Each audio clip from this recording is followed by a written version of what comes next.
Final year civil படிச்சுட்டு இருக்க எல்லாருக்குமே அடுத்து ஹையர் ஸ்டடீஸ் போகலாமா இல்லை ஜாப் போகலாமா அப்படிங்கிற ஒரு கன்ஃபியூஷன் கண்டிப்பாக இருக்கும். ஒரு சிங்கிள் காம்படிட்டிவ் எக்ஸாம் மூலிமா நம்மளால் ஹையர் ஸ்டடீஸும் போக முடியும், ஜாப்பும் போக முடியும்னா அந்த எக்ஸாம் தான் கேட் எக்ஸாம். ஸோ இன்னைக்கு வீடியோவில் இந்த கேட் எக்ஸாமை பற்றி நம்ம பார்க்கலாம். Good morning, myself doctor A Dinesh from doctor AD academy. GATE exam, so அந்த நேம்லேயே இருக்கு, graduate aptitude test in engineering. So அப்போ இந்த பர்டிகுலர் எக்ஸாமில் நம்மளுடைய ப்ராப்ளம் சால்விங் ஸ்கில்ஸ் எப்படி இருக்குன்னு தான் பார்க்க போகிறாங்க. இந்த ஒரு எக்ஸாம் நம்ம கிளியர் பண்ணுறது மூலிமா நமக்கு 3 ஆப்பர்ச்சுனிட்டிஸ் நமக்கு ஓப்பன் ஆகும். ஃபர்ஸ்ட் ஒன் வந்து பார்த்தோம் அப்படின்னா ஹையர் ஸ்டடீஸ்.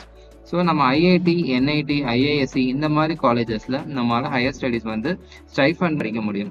செகண்ட் ஆப்பர்ச்சுனிட்டி வந்து என்னன்னு பார்த்தோம்னா பிஎஸ்யூ ஜாப்ஸ். ஸோ நம்ம companies PSUs like NTPC, ONGC, bell இந்த மாதிரி கம்பெனிஸில் நம்மளால் ஜாப்பில் ஜாயின் பண்ண முடியும். அண்ட் லாஸ்ட் ஆப்பர்ச்சுனிட்டி வந்து பார்த்தீங்கன்னா ஆர்என்டி. ஸோ ஆர்என்டிலையும் நம்மளால் ஜாயின் பண்ண முடியும். இந்த கேட் எக்ஸாமோட சிலபஸ் பார்த்தோம் அப்படின்னா மற்ற காம்படிட்டிவ் எக்ஸாம்ஸில் இருக்க மாதிரி இங்கேயும் வந்து நமக்கு ஸ்ட்ரக்சரல் கோர்சஸ் எல்லாமே இருக்கும். ஸோ ஸ்ட்ரக்சரல் கோர்சஸ்னா engineering mechanics, strength of material, structure analysis, DRC, DSS அந்த கோர்சஸ் எல்லாமே இருக்கும். Next geo technical, soil mechanics and foundation இருக்கும். Next fluid mechanics, environmental engineering, transportation engineering, இந்த மாதிரி மேஜர் சப்ஜெக்ட்ஸ் நம்ம சிவில் இன்ஜினியரிங்ல என்னென்னலாம் படிச்சோமோ இது எல்லாமே வந்துட்டு இந்த கேட் சிலபஸ்ல நமக்கு இருக்கும். இதில் மேக்ஸிமம் வெயிட்டேஜ் எதுக்கு இருக்குன்னு பார்த்தீங்கன்னா geotechnical engineering, transportation engineering, environmental engineering இதிலெல்லாம் வந்துட்டு நமக்கு மேக்ஸிமம் வெயிட்டேஜஸ் இருக்கும். அண்ட் ஆவரேஜ் வெயிட்டேஜ் எங்கெங்கெல்லாம் இருக்குன்னு பார்த்தீங்கன்னா fluid mechanics, strength of material, structure analysis இந்த மாதிரி கோர்சஸ்க்கு வந்து பார்த்தோம் அப்படின்னா நமக்கு வந்து ஒரு ஆவரேஜ் வெயிட்டேஜ் வந்து இருக்கும். ஸோ இது நம்ம கிளியர் பண்ணிட்டோம்னா நம்மளால PSUs, higher studies and R and D ஜாப்ஸ்க்கு நம்ம போக முடியும். ஃபர்ஸ்ட் நம்ம வந்து பிஎஸ்யூஸ் பார்க்கலாம். ஸோ பிஎஸ்யூல வந்து பிளேஸ் ஆகணும் அப்படின்னா நமக்கு ஃபர்ஸ்ட் வந்து என்ன ரெக்குயர்மெண்ட்னா ஒரு 70+ ஸ்கோர் வந்து இந்த இடத்துல நமக்கு நீடடாக இருக்கும். ஓகேங்களா? ஸோ அப்போ நம்ம 70+ ஸ்கோர் மார்க்ஸ் வாங்கணும் அப்படின்னா ஸோ அட்லீஸ்ட் ஒரு 1 இயராவது நம்ம நல்லா ப்ரிப்பேர் பண்ணணும். எக்ஸாமில் நல்லா பர்ஃபார்ம் பண்ணுறோம் அப்படின்னா தான் நம்மளால இந்த 70+ ஸ்கோர் வந்து நம்மளால எடுக்க முடியும். ஸோ அந்த ஸ்கோர்ஸ் எடுத்தோம்னால தான் நம்மளால பிஎஸ்யூஸ்க்கு ஜாயின் பண்ண முடியும். பிஎஸ்யூஸ் என்னென்னலாம் இருக்குன்னு பார்த்தீங்கன்னா நமக்கு என்டிபிசி இருக்கு, ONGC இருக்கு, பெல் இருக்கு, IOCL இருக்கு. ஸோ இந்த மாதிரி பிஎஸ்யூஸ்லாம் நமக்கு இருக்கு. ஸோ எதனால இந்த மாதிரி கம்பெனிஸ்ல ஜாயின் பண்ணணும்னு பார்த்தோம்னா ஒரு ஃப்ரெஷருக்கு அவங்க தர salary ranges between 8 lakh per annum to 12 lakh per annum.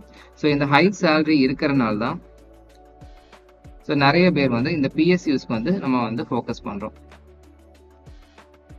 Okay, in case நம்மளால அந்த அளவுக்கு ஸ்கோர் வாங்க முடியல, நம்மளால கம்மி ஸ்கோர் தான் வாங்க முடியுது அப்படின்னாலும் கூட நம்மளால என்ன பண்ண முடியும்னா ஐஐடிஸ்லயோ என்ஐடிஸ்ல ஜாயின் பண்ண முடியும்.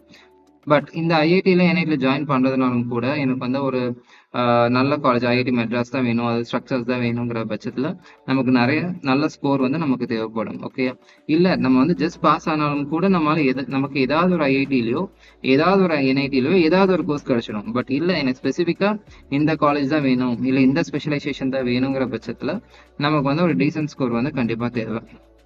ஸோ ஒரு 40+, 50+ நம்ம ஸ்கோர் பண்ணுறோம் அப்படின்னா மேபி நமக்கு பிடிச்ச காலேஜோ இல்லை நமக்கு பிடிச்ச கோர்ஸோ நம்மளால சூஸ் பண்ணிக்க முடியும். Just a comparison between PSUs and MTech.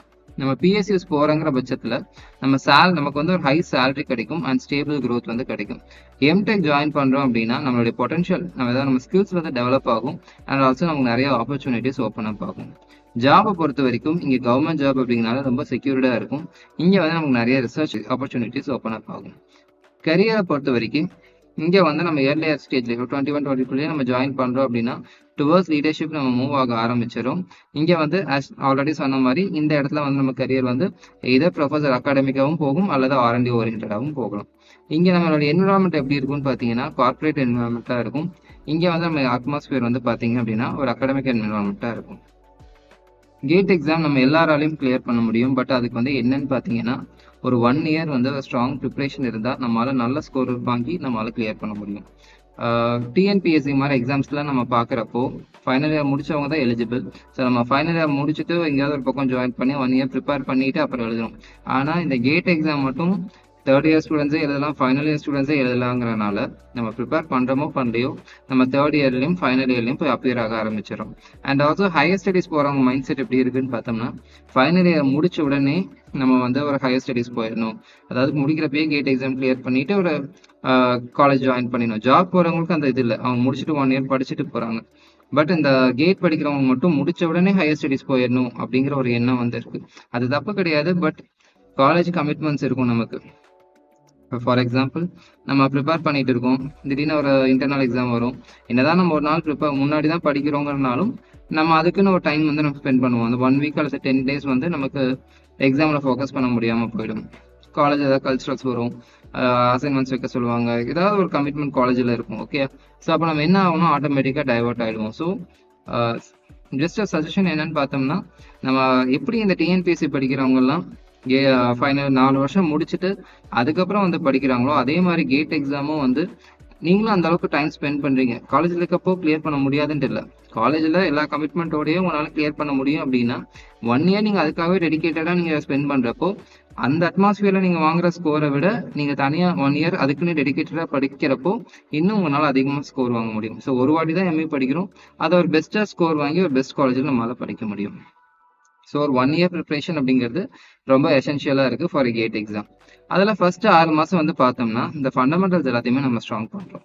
Next 6 months ரொம்ப க்ரூஷியல். அப்போ வந்து நம்ம ஸ்ட்ரிக்டாக டெய்லி பிளான், வீக்லி பிளான் போட்டு நம்ம வந்து ஒர்க் பண்ணணும். லாஸ்ட் 3 months வந்து பார்த்தோம் அப்படின்னா நம்ம வந்து அந்த ஃபுல் அண்ட் மார்க் டெஸ்ட் எழுத ஆரம்பிச்சிருவோம். And last month February month வந்து பார்த்தோம்னா கம்ப்ளீட் ரிவிஷன் மோடில் நம்ம இருப்போம். இந்த ஸ்ட்ராட்டஜி நம்ம கரெக்டாக ஃபாலோ பண்ணோம் அப்படிங்கிற பட்சத்தில் கண்டிப்பாக நம்மளால் கேட் எக்ஸாமை கிளியர் பண்ண முடியும்.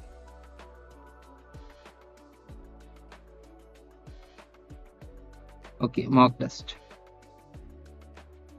இந்த மார்க் டெஸ்டோட பர்பஸ் வந்து என்னன்னு பார்த்தோம்னா, நம்ம எந்த அளவுக்கு படிச்சிருக்கோங்க அதை டெஸ்ட் பண்ணுறதுக்காக மார்க் டெஸ்ட் இல்லை, நம்ம என்னென்னலாம் தப்பு பண்ணுறோம் அதை எப்படி இம்ப்ரூவ் பண்ணிக்கிறோம் அப்படிங்கிறதுக்காக இந்த மார்க் டெஸ்ட் எழுதுறோம்.